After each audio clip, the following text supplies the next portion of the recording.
What's going on, guys? Your boy XQ420. Welcome y'all back. Another episode, Showtime with the Cube. I've got the core of the powerful one with me, Corey Hughes, who's chastising me before the show. Okay, isn't that what they say in that biblical? Chastising. Yes, I was chastising for sure. That's what he was doing, guys. I mean, just going in. The chastisers are correct. The chastisers are right. Keep chastising, please. Yeah, he wasn't giving me financial advice. He was just putting information out into the ether. Okay, that's what he was doing. But I appreciate him. You know what I'm saying? I'm getting on it. We're talking about Bitcoin, and I feel like I'm right there, except I haven't done it yet. But I feel like I'm right there. Well, your hand's being forced anyway because of our thing that we're doing that we haven't announced yet. So you're gonna be injected into that world no matter whether you like it or not. So there you go. Man, that world is troublesome, man. It's a lot I gotta think about. You know what I'm saying? That's the issue. I gotta overthink it. maybe that's just my personal issue because it seems complex, but it's not as complex as you might think. I do have you to guide me, so I mean, I feel like I will be in good hands. So maybe I'll jump on board, guys. Yes, because I'd never lead anybody astray, and I'm always right. Remember that. Something close to that. Look, and I'm humble as it gets. And I think just the issue is that, like, when I see money leave my account, and I'm like, it just takes me a long time to purchase stuff. No, you got to understand. You got to understand. Like, money is energy, and when you buy in Bitcoin, you're just transferring a low energy into a higher form of energy. That's it. So there you go. Okay. So yeah, there it is. There it is, guys. Your money didn't leave the account. Money didn't leave the account. It is both in your account and out of your account at the same time. It's like Schrodinger's cat. It's there and not there. Yeah, I know, and I know that I have it, and I invest in other stuff. I ain't gonna lie to you. I hope you have savings. Not that I have savings, but I hope that you have savings. Yeah, it hurts me because I live on the edge, But I got stuff everywhere, man. That's good. We talking about cash. We talking about silver. We talking about insurance plans. I mean, Roth, traditional. I mean, and it's just because people were telling me like, man, you need to do this with your money, that with your money. I'm like, okay, let me see what if this yields anything, and it seemed to be pretty good. I just haven't jumped into the crypto space. Well, no, I do have that Galaxy that you sent my way. Oh, that ain't gonna do nothing. I apologize. Them motherfuckers ran off with the money. Okay. Oh, they skedaddled. They skedaddled. Okay. Well, that's all right. That's all right. You know what I'm saying? You can't win every time, but maybe I guess I can buy Bitcoin on that, can't I? Well, here's the deal. We're going to talk about this another time because we can't talk about the thing that we can't talk about yet. We can talk about it. We'll talk about it. Oh, yeah, that is true. Starting next week. Sorry. Yeah. What's it? It's a start next week. Guys, we're going to start talking about it next week. We're going to be on the lookout for it next week. Okay. And we're going to talk about it on day 0. We'll talk about it not this week, but the next week because I'm going to be on Tuesday morning. I'll be on the fucking AM wake up talking about it. So maybe we'll talk about it. Maybe we'll talk about it Sunday. Maybe this will be. Maybe we'll. So be on the lookout for that. We appreciate everybody for checking us out once again. We're going to be reviewing The Penguin, episode 4, and we want to give Corey his flowers while he's living. Okay, he said that this will be. He calls it filler. I don't know so much about filler, but flashback episode. He was calling it that it was on the way. It was on the cusp. They had to give us a flashback, and they did. It's about 40 minutes of this episode was flashback. And this episode is completely centered around Sophia. We have no Victor. We have a little bit of Oz. Just a little bit. But it's completely Sophia. So I have to trust that this entire episode was written in a direction to give us a deeper insight, not into Sophia, but into Oz. And the reason I say that is because the entire episode was built around building sympathy for Sophia and realizing she's not a nutcase. At least she wasn't a nutcase before they sent her to She Arkham. wasn't. Yeah. Mm-hmm. And she might be one now. But Yeah. the thing that got me with this episode was they spent the entire episode building her up and making you feel sorry for her, just to throw back in your face that Oz left her to burn. So I don't know how to take that. I don't know if the whole purpose of the episode was to give you the insight into Sophia and her background and reasons that you should pity her, or reasons that you should be like, man, Oz is ruthless. Fuck him. He ditched her after all she'd been through. So I was like, it is a possibility that there either is some writing conflict going on, or they are utter writing geniuses. One of the two is occurring. I mean, which one would you lean towards? It has to be the latter, or else, because the former just throws the whole series into review chaos, which I'm not ready to go there. Yeah, and from what, because there's people who have been able to watch the entire series. If you're an insider, they give you that. But people just said that it continues to escalate as the season goes along. So obviously, by the time we get to the end of this episode, it has escalated tremendously.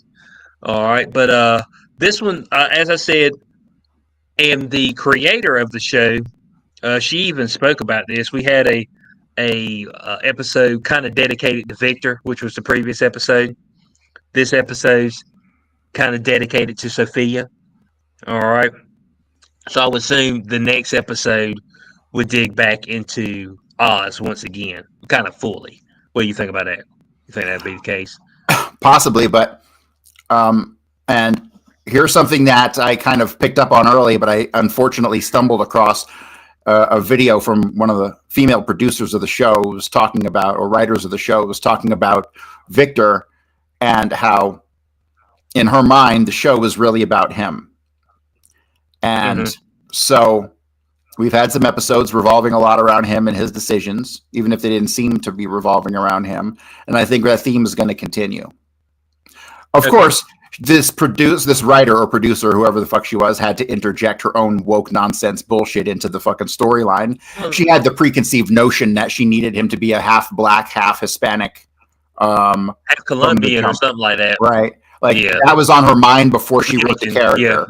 Like, what are you doing? Why don't you write a good character and then see where the story puts him, instead of just coming up with some shit like that, right? See, like, this is what pissed me off about this, because like I always know that woke fucking glaze is there, but you don't want to see it until they point it out, and you're like, God damn it, I fucking knew it. I knew my spidey senses were tingling, and you just confirmed it for me. You would not have known it, but these shows on HBO, after they go off, they always have creator insights. That's what they usually have. Right. But like I said early on in this show, that character I think would have been better portrayed by some fucking Guido. Some heavy duty Italian mob leaning type of character would have fit that, but inexperienced, but a go-getter. I think that was how I saw that character really from the get-go. And still been from the slums. Could have still been from the slums. Still been from the slums. Totally wanting to work, seeing the mobsters and wanting to work his way up and getting in like that angle, but still being a little naive. Could be taken under the wing of Penguin, right? They could have even had some other kind of origin story that they wrapped up in there for somebody else. You never know, but like that's not going to happen now. It's not going to happen now. They limited that because of the direction. The direction was totally about race in the first place, right? She made the mistake of making the character all about race in the beginning, and that fucked everything up. It's like, why do you do that? Just write the damn character and then come up with the backstory as it fits or feels right, you know? And because he felt a little off from the beginning. Not that he's bad. I like him as a character, but I could tell that he was the DEI glaze on this story. Man said he felt a little off. He said was you looking at it with a skeptical eye? Yeah, not that he was bad. I like the character. He's good. I like the actor. I like everything about the guy. I just think it's a bad fit for this particular role. So I think it's racist. Yeah, honestly. I'm gonna bring up the woman who actually created this show. The creator. This is her, Lauren LaFranc. Where do they get these people? Where the fuck do they find these people? And What I makes her think they said qualified? she's got Could she cite a like little bit every of guy? mannequin. If you can't Maybe cite she. every goddamn fucking Batman comic going back to 1950, like I don't want you to write a story about Batman. Like, Ooh, and guys, be on the lookout for Beyond the Cube tomorrow night. We're actually going. I want to talk to you a little bit, Corey, about the newest iteration in the comic space, which is the Absolute Universe for DC. okay, Absolute all right. Batman #1 just dropped. Interesting. I might actually So pick that up. So here's what I'm really yeah. coming to realize. Hmm. Like every single time I hear one of these goddamn fucks talk about how they're so proud of this and how hard it was growing up, well, all I'm hearing is the white man oppressed me. And I'm tired of being a fucking oppressor of every goddamn person on the fucking planet when I ain't oppressed nobody. You know what I mean? I'm really fucking sick and tired of it. It's really starting to piss me off. I don't want to hear about your goddamn fucking how hard your life was because you weren't white in America. Fuck you. Like, I'm Get out sorry. the I'm mud. over. I'm Get out over the it. mud. Like You you gotta get out the mud. you're You know what doing I'm 10 saying? times better than I am. Okay, you're directing fucking Hollywood movies and you're talking about how hard life was. Fuck you. You ain't seen my life. Fuck. Everybody I've ever loved or known in my life is fucking dead. Okay, so like fuck you. I don't want to hear shit about my fucking life. Fuck you. I'm so angry at these fucking DI motherfuckers because the people who are really good at what they do rise to the top no matter what color they are. Right. Period. Correct. End of Correct. fucking Yeah. story. The best of the best always rise to the top. And that's what we need to Hmm. get back to. So I'm going to get off my high horse and stop fucking ranting. Yeah. Sorry about that. Yeah. Even that's the powerful one. That's what you do. Okay. But she was a. It looks like she was a supervisor, producer / producer of the Agents of Shield TV series. Oh, I Did you ever watch guarantee any of you. that? Yep, I guarantee she wrote the last two Uh huh. seasons that were total dog shit and off the chain. It said that she was part of 48 episodes. So from 2013 to 2016 is when she was That was a involved. really good show until that really went off the deep end and started getting into multiverse nonsense, and the good guys were all bad guys all of a sudden, and then I just stopped watching. So I guarantee she was involved with those episodes. Okay. Yeah. Well, they seem to. The multiverse stuff is where it kind of seemed to everything kind of just kind of started Yeah, teetering down yeah. That's down when I realized the back they need to end. bring it. They need to bring it back to the neighborhood superhero. Fuck what's going on in goddamn Mars or other universes. Like, fix the shit in this neighborhood. That's what they need to do. I hate to say this, but like, comics need to go back to doing good propaganda, like they did during like World War II. There was all kinds of comics that Hmm. came out where they were like fighting Hitler and stuff, and that's a whole different conversation. But like, I understand what they were doing, and they were giving something positive for Hmm. the kids. And like, we need the kids to have some positive shit, not this communist bullshit that they've been getting forced on them. Man said all the commie stuff. So let me We sum got up. plenty of commie stuff.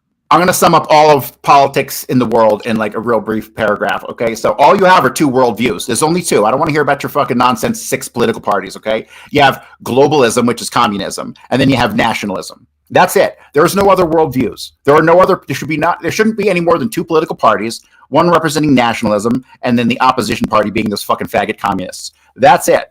And it should be easy to label who the faggot communists are. Okay. So that's politics in a nutshell. You're communist, boy. I mean, FAGs. Yes, specifically. Oh man, hey, this is some good stuff right there. This is some good stuff. I love it. But you're right, though. It probably need to pay homage, go back to See, the more biggest smaller scale, which I think is what worked for this is because even though you've got big crime families, it's still a smaller scale. You are correct. You are correct. We're not seeing any indications of anything going on outside of Gotham, or You see Superman or Wonder Woman. have they or, even said anything about? Have they even said the word Gotham? Has that even been mentioned at all? I don't think I've heard it.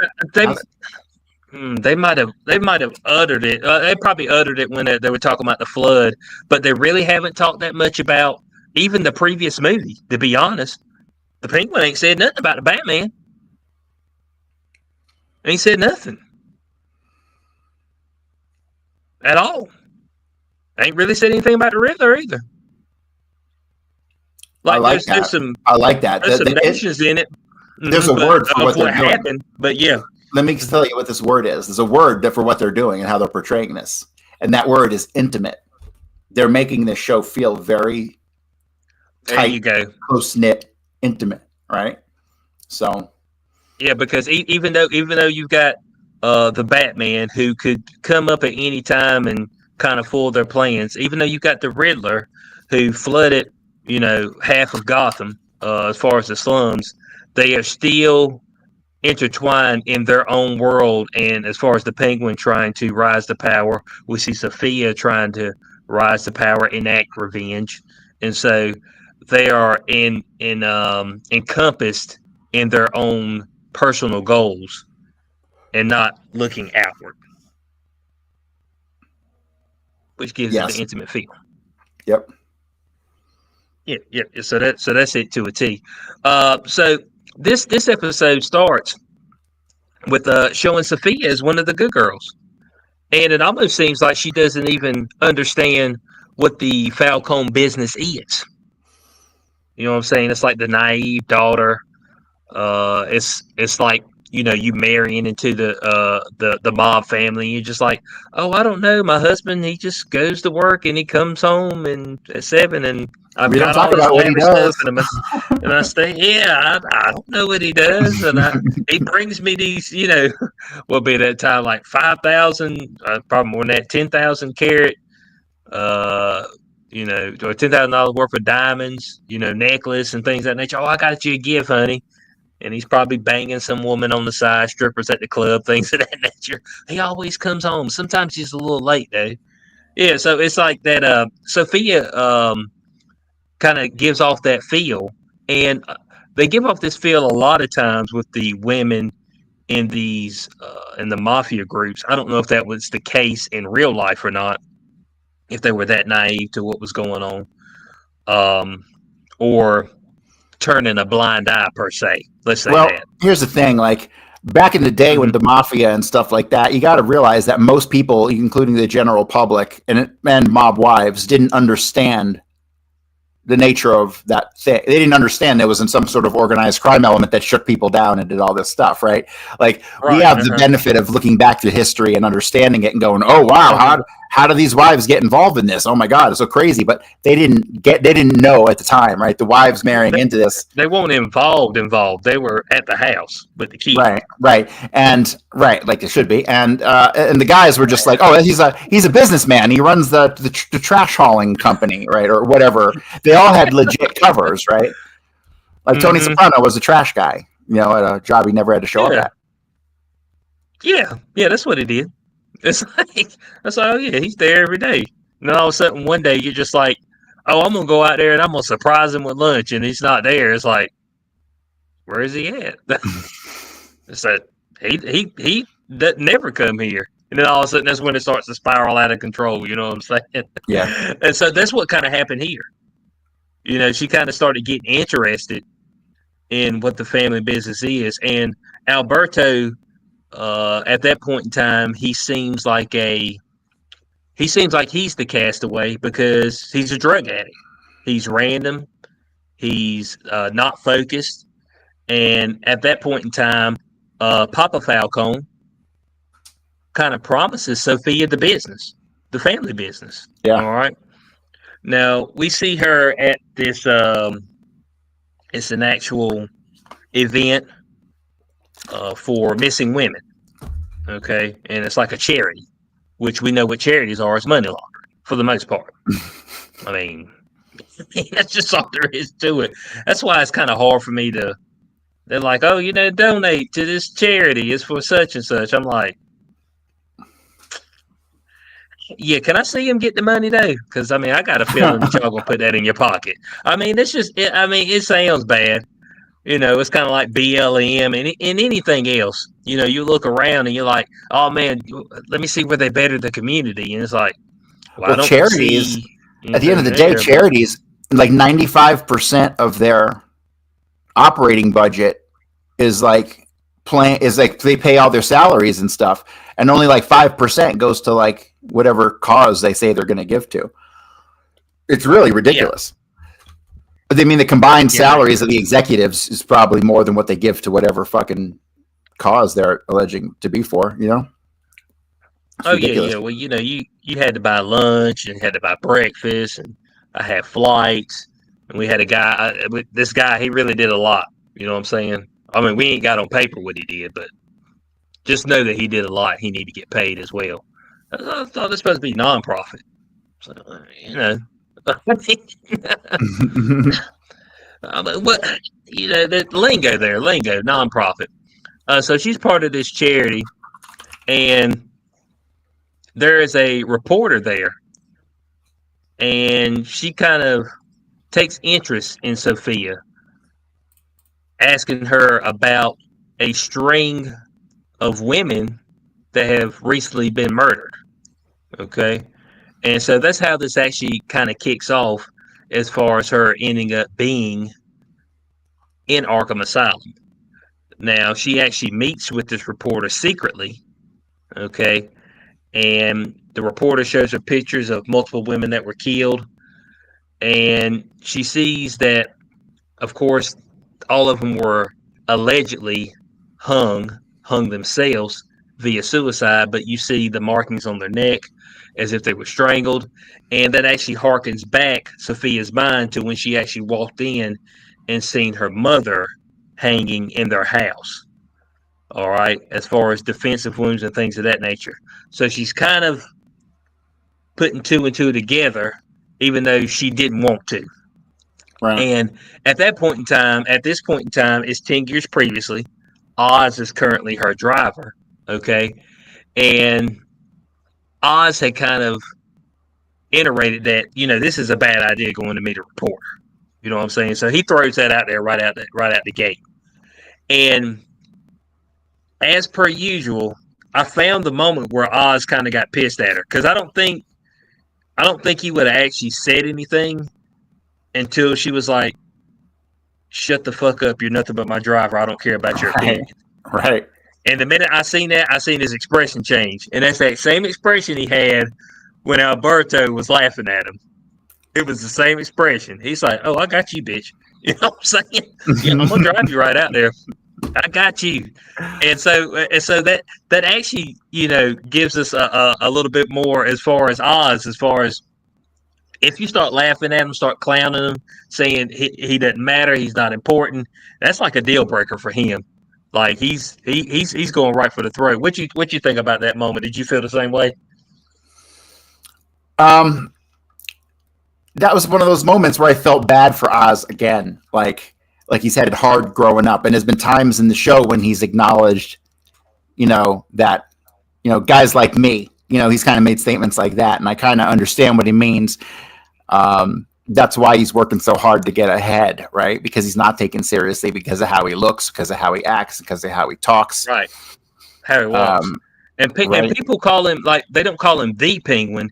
It's just more of just making fun of him. Right. Keep your, you just stick to your little penguin over there. You know what I'm saying? So it's just kind of belittling him. And so all that's built up. And of course, throughout this show, we seeing that, hey, I'm meant to be taken seriously. And so that was another moment, as you said, where he was being belittled once again. And it's like, motherfuckers going to start taking me seriously. Okay. I mean, and I don't care what I have to do for that to happen. So it's actually Falcone's birthday, Papa Falcone, and he finds out via Oz that Sophia had talked to this said reporter. Now, this said reporter is already dead. Okay, they done already killed her. Summer Gleason. They done already killed her. Now, Corey didn't remember this, but we got to harken back.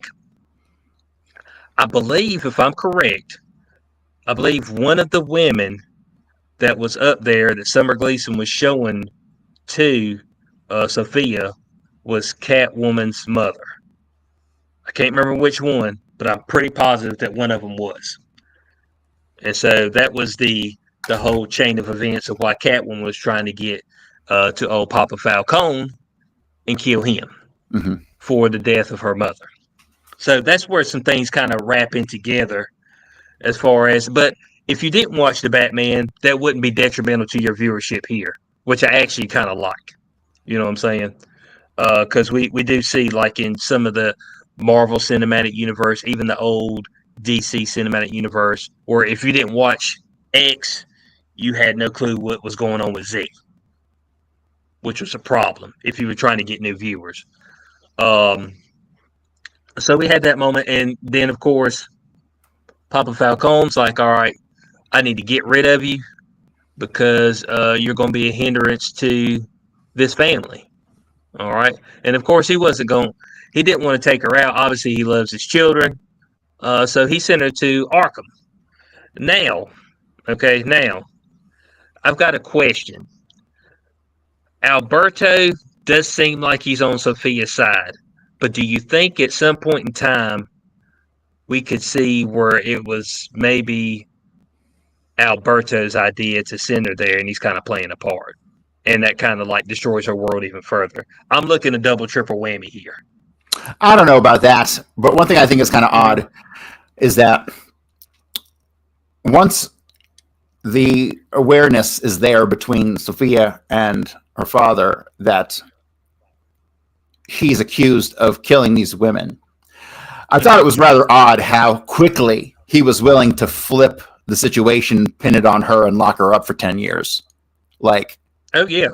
That was like instantly. Like, it wasn't even a thought. He's going from like 1 second, he's willing to leave the whole business to her and have her run the show, to the next minute, he is throwing her under the biggest bus that ever was. Wild. Mm-hmm. What was the point of that? Was that a mistake? Or was that character building for him to show how irrational he was? Yeah. Yeah, ruthless, irrational. Yeah. I guess that could be the case.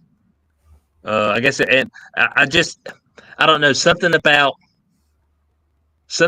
Alberto seeming so caring is just, I don't know, something's off to me on that. Like, I just, and it may not come to fruition, but I got some type of feeling that he may have had maybe a slight hand in her being there, as long as she was. And also, you know, as far as, because we see everybody's wanting to rise to power, him maybe potentially overhearing that his father said that he was going to leave the business to her. And it's like, you know what I'm saying? I don't want that to happen. I want it to be left to me. Because we know we have sibling rivalries and things of that nature. That's real. That shit's real. So I'm just wondering if we'll see something in the future on that. Of course, I don't think so. Oz, because it seemed like they were pretty... No, because they were peas in a pod, Sophia and her brother. And he had the ring, which means that while she was away, circumstances changed. And so, really, as far as Sophia goes, well, we don't know what happened with the ambush that we've seen now, that Victor saved Oz from. But right. We don't know what happened there, but it seems as though if her brother hadn't been killed, none of this stuff would have happened, and she wouldn't be in the position she is to take over the family, which she will at some point, it seems, or would have up until this. Who knows what happens to her now that the Maronis are, have her in their custody, which I'm sure they do. They haven't clarified that yet moving forward. So, no, that's not the case. That's not the case. Oh no, we actually see that. We actually see that at the end of this episode, and we'll talk about that. So let's jump over to her time at Arkham. It's only supposed to be 6 months, no bail. Okay, 6 months turns into 10 years with no trial. Okay, that's what it turns into. 6 months, no trial, no appeal. You're not getting out. Okay. Without a doubt. And I think the only way she really got out is because her dad died. To be honest, I don't think she would have ever got out if old Papa Falcone wouldn't have died. But we see her descent into actually into madness while she's at Arkham. So when she goes in there, she goes in innocent, but the circumstances, solitary confinement, and actually she starts hallucinating because she's peeling apart the wall in her cell and seeing her house. So that's a pure hallucination. And so we see her descent into madness there, to where she actually becomes ruthless, becomes a killer. The Magpie girl, I was sitting there and I was like, I was trying to think if that was an actual character from Gotham, but I'm guessing not. Because initially I thought they were trying to introduce I somebody. don't think so. I'm not Um, familiar if there was a yeah, I connection wouldn't there. either. Well, they had that Birds of Prey movie that Right. they had made, and so I didn't know if there was any connection with that. But obviously, well, I'm gonna say obviously not. Obviously not because Sophia ends up killing her, slamming her head to the table about 10, 15 times. Um, to show people, she said, "I told you I'm innocent." I'm like, that shows everybody that you're innocent right there. But during this time, she almost kind of befriends one of the doctors there, and his name is Jillian. Okay, and Jillian, and this is going to go back to the end of this episode, is actually the one who actually comes and saves her after Victor crashes into one of the Maronis, because the Maronis jump back in their car. She calls Jillian, which was her psychiatrist in real life now, Hmm. outside of the actual Arkham, because he actually quits Arkham. Um, and he comes and picks her up. Now, when she was in Arkham, shock therapy, I guess that would be something that would be common, right? Yeah. For insane asylums. Hmm. I'm not sure. What's that supposed to do? Is that supposed to do something for you? I don't know. Reset your brain or some shit. Okay. Is that what they thought back in the day? Is that same Yes. like lobotomies? If I give you a It, lobotomy, that'll help you out. it does something. Lobotomy, that's definitely not, but like, yeah, that's some fucked up shit. Like, we lobotomized like 100,000 people in this country. I don't want to hear shit about what Hitler did. Like, motherfucker, we lobotomized 100,000 people in this country. It's like, yeah, so it's like, man, so miss me with we all good people, you know what I'm saying? Hey, Corey, there was good people on both sides, okay? Good people on both sides. Hey, one of my favorite lines. I got another favorite line. Oh man, I got this in a message. Some extended warranty company sent it to me, and it said these words, and I was like, but I'm gonna remember this till I die. I trust that this message finds you well. And then went on to say that their claim was denied. I was like, damn, I trust this message finds you well. I'm like, the fuck is this? Is this some from some damn old text, old Hebrew text or something? I said, hey, I'm gonna start sending that to people right when I'm gonna tell them bad news. That's what you do, guys. If you got some bad news, just make sure that you send that to them first. You just butter them up. And they're like, no offense. You know what I'm saying? No offense, but I don't mean to insult you, gonna but sound ugly. Yeah. It's always that. It's like, what you about to say that's insulting. I mean, just go ahead and let it swing. Let it swing. But yeah, so her descent into madness is pretty much while she's in Arkham Asylum.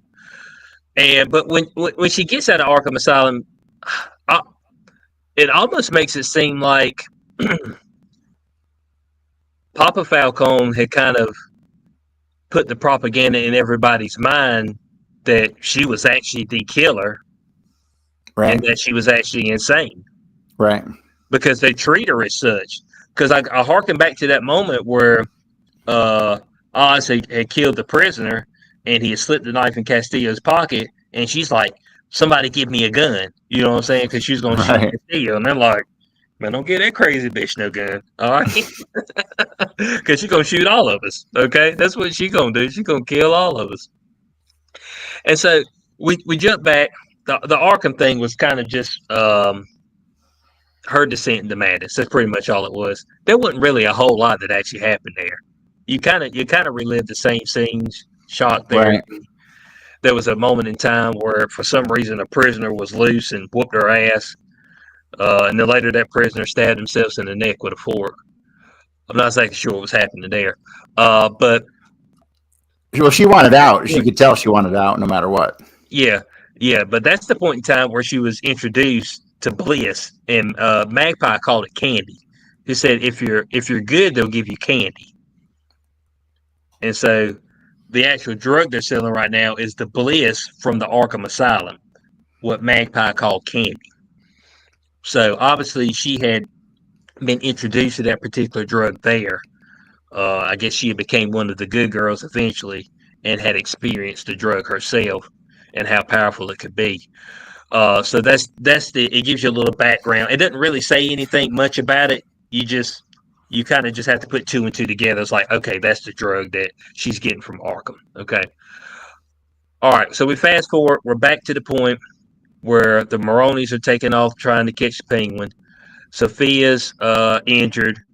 Jillian, she's called Jillian. Jillian picks her up. Now, Jillian wants to hit them skins, okay? The psychiatrist, the guy, the Yeah. doctor who was at Arkham, he wants some of them skins. All right. Now, I wasn't sure if Sophia was going to kill him. I was actually teetering on edge the whole time. I was like, man, is Sophia going to take him out? And when she kind of walked up to him, I seen him trying to get closer like he's about to give her a kiss.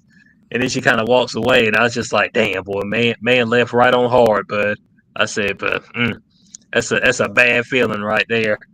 But we may see some of Jillian later on. Obviously, he has a love interest for Sophia, so he may pop up once again. But we fast forward from there, and we go to our final scene where she is back at the Falcone residence. All right, at Luca's birthday. Okay, and she's in her dress. What you think about her dress? The yellow dress, that cleavage exposed. It almost seemed like a rebirth moment. What do you think about that? Oh, honestly, I don't recall. I don't remember.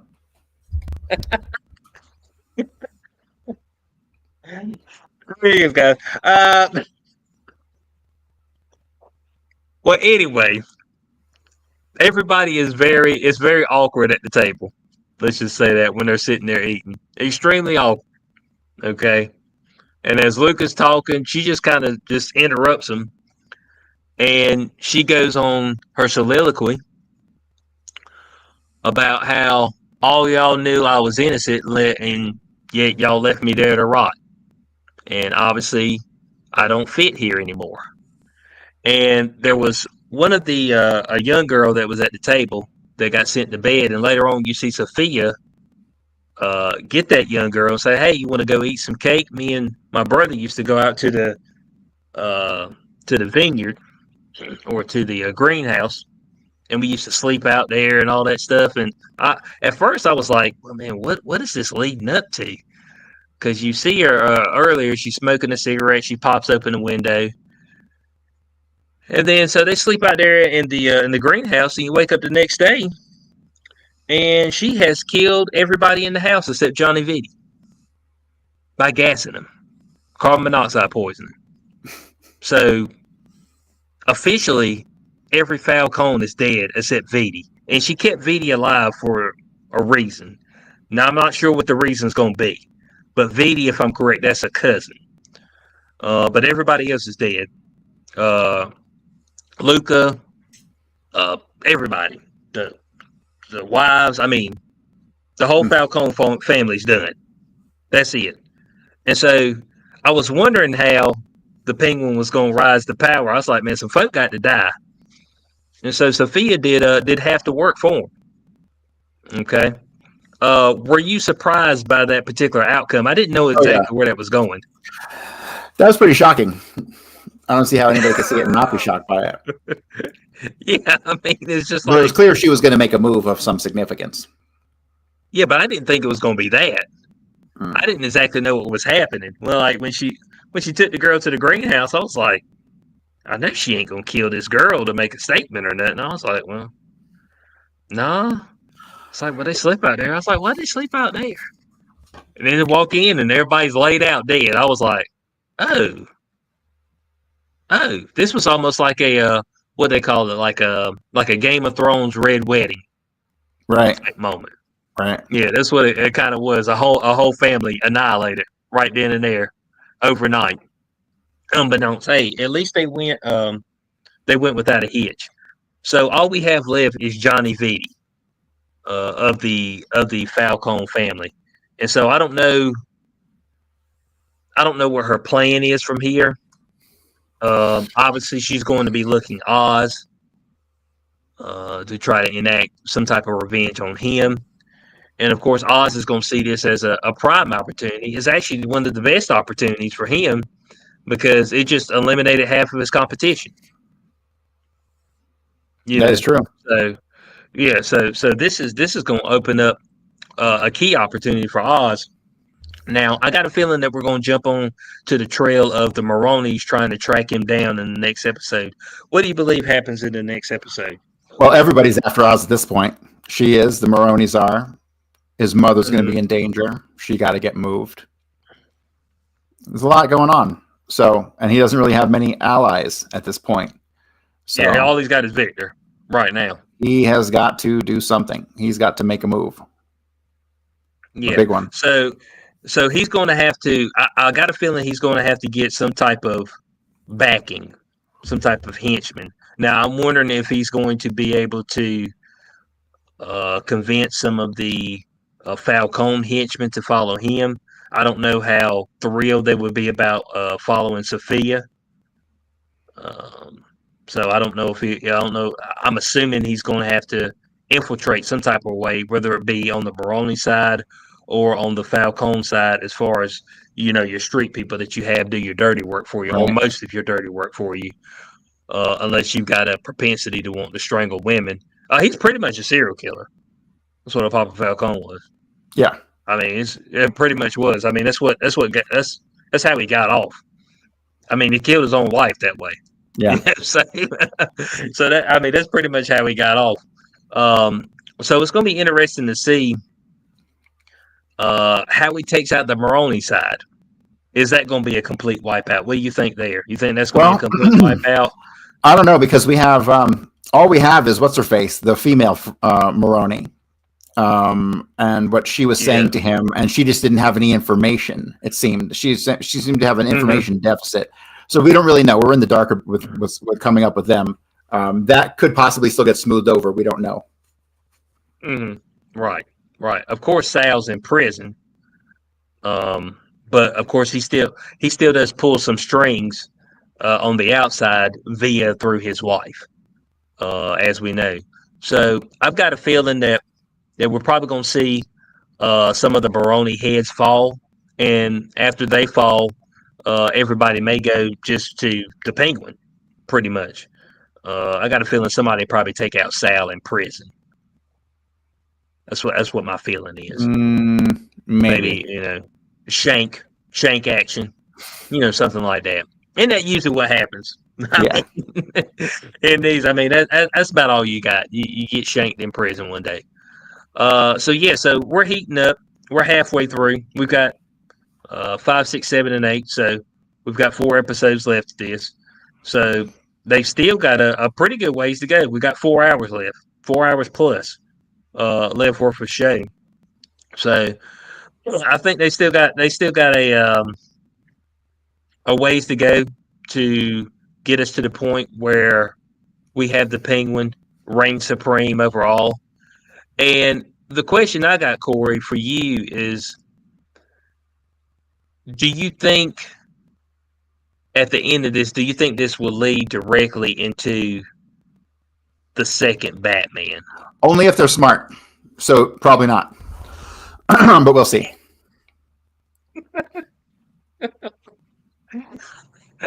Corey, you can't give him the benefit of the doubt. Not yet. They ain't earned it yet. Okay, so man, so they got to earn it. They either do that, or they will, or it will lead into. Well, it could lead into the next villain of the Batman. Is there? Yeah, another series would be good. If we can get another series on some other aspect. See, no one's really done that, have they? Put out like multiple series, but they're really the same show from different perspectives. With just slightly different storyline, right? Like if we had 2 or 3 shows going on all about this particular timeline and time frame in Gotham, one from the Penguin's point of view, another from some other fucking somebody else's point of view. Catwoman, like, and then not one from Batman, but maybe you could have one from like Alfred or something, something different like that, and have all 3 shows just kind of have a little bit. So okay, who tried to do this a little bit? The Green Arrow did it with a two or three. Okay. Remember that the Green Arrow came out and there were two or three other shows in that DC universe that were on CW. That were all kind of, The Flash was another one. Like they had crossovers constantly. They had a bunch of episodes where they had intertangled storylines. I don't see why they can't do something like that here. And they could. And as long as they keep the same theme, the same grittiness, the same approach to storytelling, I think it all could be hits and actually make them a lot of money, which a lot of these companies seem to be allergic to right now. Is making money. They like giving that money away. Yeah, I don't get it. I mean, it's almost kind of like the Joker 2, where it's just, we're gonna say fuck you to the fans. Didn't that thing make like next to no money? Oh, dude, the damn. But here's what you need to know about movies, okay? The Terrifier 2 was the #1 movie in America last week. Terrifier 3. 3. I'm sorry, 3. That is sad as a motherfucker. That's sad. $18.5 million. And that was #1? Now, yeah, now it not like it made its money. It was $2 million to make. They made it for $2 million. It was two. Yeah, I think they made that movie Terrifier for $35,000. Damien Leone. Yeah, but he made Terrifier 3 for $2 million. With merchandising and all that shit, he'll end up making $100 million when it's all said and done. Oh no! Oh, he's gonna make way more than that because this became a cult following now for the gruesome kills. I haven't watched any of the Terrifier movies. I've only seen the second one, and I've only seen like an hour of it because it was on like Pluto TV or something, when it's on like live TV, and I just happened to catch it on. It had some hot chicks in it get killed, so I was like, this is cool, and so. But it is ridiculous. I mean, I don't know the backstory of the character or anything, but it just seems like a caricature of a horror movie. That's the phase of life we've moved into. It is a caricature of a horror movie. Okay, so this character was created in 2008 in a short film called The Ninth Circle. The character technically made its debut, even though the film wasn't exactly about him, in All Hallows Eve. And then Damien Leone started to make the Terrifier movies. And so he didn't think they were going anywhere until the first Terrifier became like a cult classic. And he's like, okay, make Terrifier 2. And you see, made millions of dollars there. It's like, oh well, shit, I'll make Terrifier 3. He said he's going to plan on making 2 more. Yeah, so now I heard that you had to have barf bags when you went in there. They gave you a barf bag. That's some propaganda. That's some marketing. That's what they said, man. They said that some folks were leaving. They were having to leave the theater. They said the shower scene. They said in all these they have a scene. Was it in 2? In the second one, it was the bedroom scene. In 3, it's the shower scene. Like people just harken back to that. So like it's like one of the most gruesome kills you'll ever see. I see. Yeah. So, the whole, and I think there's going to be a whole underlying premise. Actually, somebody did a take on it, but technically, Art is possessed. He was a regular dude that was a serial killer. He got killed, and then the demon possessed him. So that's why it comes back. And that's usually the way it is, demon possession. And the same thing, Michael Myers technically possessed. I don't think so. No, they never really talk about it. I thought Michael Myers was possessed. I thought that was the premise. I don't think so. No, not at all. Okay. He was just concentrated evil, and that's what kept him alive. Even though they chopped him up into like 20 pieces, and then the next movie he was mysteriously back together again. Yeah, well, make sure you did this time. We'll chop you up. It's just like, yeah, I just put myself back together. It's like, what are you, that damn was it Bumpy or whatever from fucking One Piece? Bugsby, Bugsby. I think that's his name for One Piece. He could separate his body. Um, but yeah, so that's became a cult classic. But that's kind of letting you know where cinema is at right now. It's In not the good. toilet. It's in the toilet. It's not good at all because horror films do not make money. Like they don't make big money. They just don't, because it's a niche audience that's going to watch it. And so when that's the number one movie in America, it's just letting you know that there ain't nothing out right now, and there won't nothing's going to be out the rest of the year. Well, I guess Mufasa will be out, so folks will go watch that. I'm figuring they'll go watch that. You gonna go watch it, Corey? I don't know what it is. I'm probably not. Mufasa, man, Lion King. It's a prequel. Oh, fuck you and your fucking Lion King. What am I, a 7-year-old? I mean, I didn't know Corey. I mean, there ain't nothing wrong with you going to watch Mufasa. Have you watched the first? Have you watched the first Smile movie? No, I have not. Okay, They seem that's weird. a horror movie. Smile 2's coming out, so they said that some people were saying the Smile 2 was better than the first one, which that's usually not the case of sequels. They usually they usually go down. We got Venom coming out. That's October 25th. So that kind of wraps up the October. You've got only one horror flick, because there's no Saw movie this year. I think the next Saw movie is next year. So There ain't nothing left to saw about. Like, it's all been sawed. Like, what else is there to saw about? I'm just Corey. The next Saw movie's next year. Bro, they're already getting into like the character's fucking second cousin's brother's neighbor is the fucking guy because he wants to take revenge. It's like, shut up. This is stupid already. This is stupid at this point. Well, they're doing Scream again, but they're bringing Nev Campbell back. That I can appreciate. That is like the longest fucking chain of disbelief to get to the killer. That's literally my fucking brother's stepmother's fucking cousin's second nephew. Like, is for real. But at least in Scream, it's a little tongue in cheek. I like Scream. Is that what you gonna call it? Tongue in cheek. Mm-hmm. I did watch Salem's Lot. How was it? Run of the mill vampire movie. Ah, okay. Nosferatu's coming out. We got to do that. Run of the mill. I mean, it wasn't nothing over the top. You know what I'm saying? It's kind of harking back to the whole. I have a human servant who does my bidding during the day, brings me a victim, and then that proceeds from there. That's kind of the premise of it. I actually thought that the way it was going to be is that the lead character was coming back to investigate what had happened to his parents, and I thought maybe his parents had got taken by the vampire, but that's not the case at all. He's just happened to be coming back because he's going to write another book. I was like, oh, okay. It wasn't a terrible watch. It wasn't anything jump scary about it at all, but some folks died. Let me tell you that much.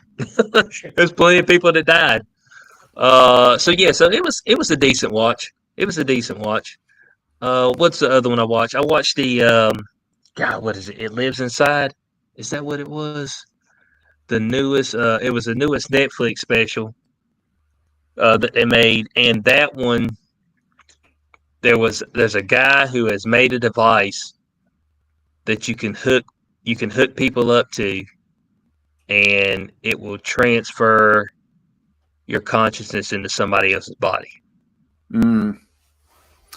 Yeah, that's interesting. I totally don't believe that could ever happen. It's not the case. I don't think consciousness works that way. So yeah, and so they were using that to play a game to see if you could figure out who was in the other person's body. Oh, that's interesting. And of course, it turns bad though. They put a guy in a chick's body, huh? No, a couple folks die, and now you got to figure out we're short two bodies. You know what I'm saying? after like people are switched and two people die, and now you can't switch back to your body because your body's dead. Yeah. That sucks. That sucks. Yeah, so now people are trying to figure out what. Unless that person's richer than me, and then that's cool. Then I'll just take and I'll take it. Yeah, like one of the guys, it was his wedding. It was a day before his wedding day, and now some chicks in his body, and it's just, it's like, bro, it's like it gets weird, and it gets pretty wild. But that was pretty good. So yeah, guys, let us know if you're watching the Penguin. If you're not watching the Penguin, damn it, watch the Penguin. Okay, I mean, I don't know how many times we got to tell you. All right, Everything else is sucking out there.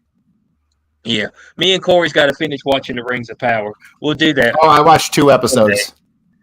Did you? I watched Did you watch 2 more. 6? Yeah. Okay. I started 7 but I fucking fell asleep and wasn't paying attention. But I watched 5 and 6, and it's only at the end of 6 they're like, "Oh my god, what's his name is Sauron." It's like, duh. We knew that 4 episodes ago. What the fuck? Well, Corey, look, they're characters. They're trying to put 2 and 2 together. It might take a little longer. They're slow. I mean, and so, the fucking the dwarf king, he's getting all banana. He's getting all weird because he's got the ring on now, and so he's doing some weird stuff. So okay, he's acting weird. Yeah. Okay, he's acting weird. Okay. Oh, there it is. Absolute power corrupts. So we'll be bringing that to you eventually. Once we watch all those, we'll be bringing that to you. We might do a combination on some of that stuff on like the first segment of Beyond the Cube. Do a little combination, talk about it a little bit, and then punt it to the side and talk shenanigans. So so appreciate everybody for being out here with us tonight. Make sure you join us tomorrow night for Beyond the Cube. We bring you plenty of shenanigans tomorrow night. Some white, some of more of a Negro variety. So yeah, make sure you're there for us. From your boy HQ420, from the powerful Corey Hughes. We'll catch y'all the next Showtime with the Cube. Matter of fact, we'll just catch y'all tomorrow for Beyond the Cube. Peace out.